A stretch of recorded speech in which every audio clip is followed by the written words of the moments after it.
Welcome to Betrayal Affairs. In today's video, I'm going to share a story that begins quietly, so quietly that even the people closest to me would have sworn nothing was happening, but it turns into something that changed the entire course of my life. My name is Clara Simmons, and I live in the city of Austin, Texas. People have always underestimated me. It's not that I set out to be underestimated, but I've always had a quiet nature. I was reserved, agreeable, and the kind of person who would rather listen than speak. The kind of person who avoided confrontation, who went along with other people's suggestions, and who never, at least to the outside world, appeared to have the kind of fire that could burn everything down and start fresh. For years, friends, colleagues, and even my own family assumed I'd be the last person to shake things up. They thought I'd live a predictable life, doing predictable things. And my husband, Grant, believed it most of all. If anyone thought they had me figured out, it was him. But here's the thing about being underestimated. It gives you room to move quietly. It lets you watch and think and plan without anyone noticing. I first met Grant when I was 23 years old, just a few months out of the University of Texas, armed with my marketing degree and this big, unshakable hope that I was going to make a name for myself.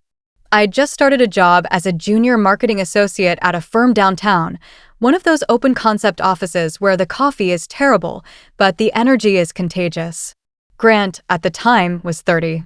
He had this way of carrying himself that made him seem even older, not in a bad way, but in the sense that he felt established, like someone who already knew exactly where his life was going.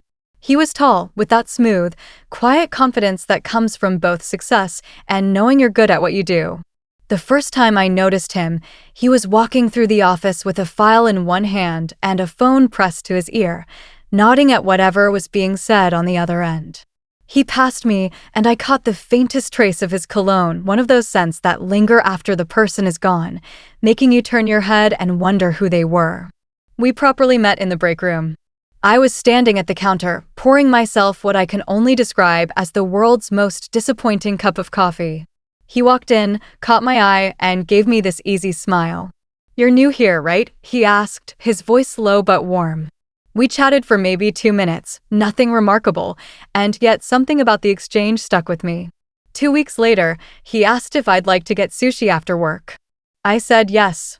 And once I said yes that first time, it felt like I kept saying yes to dinners, to weekend trips, to him walking me home after late nights at the office. 6 months later, we were inseparable. By the time I turned 26, I was wearing a white dress, standing in front of friends and family, promising to spend my life with him. From the outside, our life looked like something out of a polished magazine spread. He had a 6-figure salary, a penthouse apartment with views of the Austin skyline, and this gift for making you feel like you were the most important person in the room. My friends would tell me how lucky I was. And for a while, I believed them. But here's what people couldn't see from the outside. Beneath that perfect picture, there were cracks. At first, they were almost invisible, small moments that I brushed off. He'd talk over me in conversations without realizing it. He'd make plans for us without asking what I thought. He'd make little comments about my clothes, never cruel, just a soft, "that color isn't your best," or "are you sure that's the right outfit for this event?" They were such small things that it felt silly to get upset. But the thing about small things is that, over time, they pile up. They chip away at you the way water wears down stone. And slowly, without even realizing it, I started to shrink inside my own life. Then came the day my company announced layoffs. I can still remember sitting in that conference room as my manager explained that my position had been cut. I kept nodding, pretending I was fine, pretending I was processing it, but all I could think was, how do I tell Grant? When I got home that evening, I tried to hold myself together. I thought maybe he'd hug me, tell me we'd figure it out together. Instead, he poured himself a drink and said, "Well, at least now you can focus on the house for a while." It was in that moment, standing in our kitchen with my heart sinking, that something shifted in me. From that day on, my world got smaller. I stopped making plans with friends. I stopped dressing up. I stopped thinking about what I wanted for my own future. But even as my world got smaller, my thoughts didn't. Because while Grant thought I was settling into the role he had envisioned for me, I was quietly watching. quietly planning, quietly deciding that I wasn't going to spend the rest of my life asking permission to be myself. It began with a notebook, a plain, spiral-bound journal I kept hidden in a drawer. At night, after Grant fell asleep, I'd take it out and write. Not angry rants, not sad confessions. Plans, ideas, lists of things I wanted to do, places I wanted to go, skills I wanted to learn. One night, I wrote something that felt almost dangerous. Start my own business. I didn't even know what kind of business at first. But the more I thought about it, the more I realized I already had the skills. I'd worked in marketing. I knew how to help businesses grow. So I started small. I reached out to a local bakery whose Instagram page I'd noticed could use some love. I offered to help them revamp it under a different name, with a different email address. I worked in secret.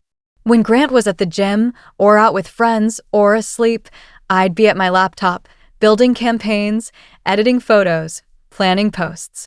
I opened a separate bank account. And little by little, things started to take off. The bakery's sales tripled in a month. They recommended me to a boutique owner. The boutique owner recommended me to a yoga studio. Soon, I was juggling clients, a vegan food truck, a small fitness center, a jewelry maker, each one finding me through word of mouth. For the first time in years, I felt awake. Alive. I wasn't just earning money, I was building something that was mine. And the best part? Grant had no idea. It all came to a head one sunny afternoon in May. Grant came home from the gym, tossed his keys onto the counter, and opened the fridge. "Did you pick up my dry cleaning?" he called out. I was in my home office, the one he thought was just a reading room, finishing up a Zoom meeting with a client in Denver. I walked to the kitchen and leaned against the doorway. I said evenly. I was working. He looked up confused. Working on what? That was the moment I decided to tell him everything. I told him about the bakery, the boutique, the yoga studio. I told him how I'd been running my own marketing business for over a year. I handed him a printed bank statement, showing the 5-figure monthly deposits. He stared at the paper like it was written in another language. I don't understand, he said. I know, I replied, and I smiled, not smugly, but with the quiet satisfaction of someone who's just stepped into her own power. You had no idea I could do that. We stood there in silence. I could almost see the gears turning in his head as he tried to reconcile the woman in front of him with the version of me he thought he knew. He tried to ask questions, tried to regain control of the conversation. But it was too late. I'd already made my decision. That weekend, I packed my things and moved out.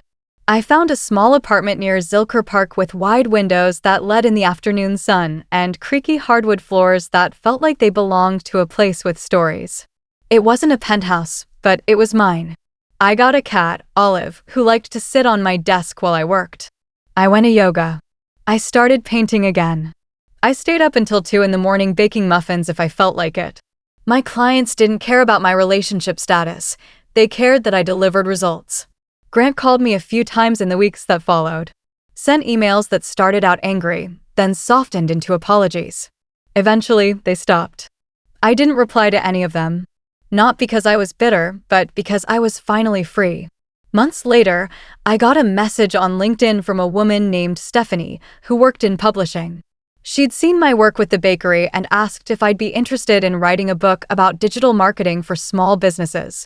I stared at her message for a long moment before typing back a single word, yes. That one word opened another door. Today, I speak at conferences. I mentor women who are building businesses from scratch. I get messages from people all over the country telling me that my story gave them the push they needed to believe in themselves. And sometimes, when I pass a mirror, I almost don't recognize the woman looking back, not because my face has changed, but because my eyes have. The girl who once asked for permission is gone. In her place is someone who knows her worth. I never yelled. I never threatened. I never demanded. I just did the one thing no one, least of all Grant, ever expected. I believed in myself. And that changed everything. He had no idea I could do that. But now, everyone does.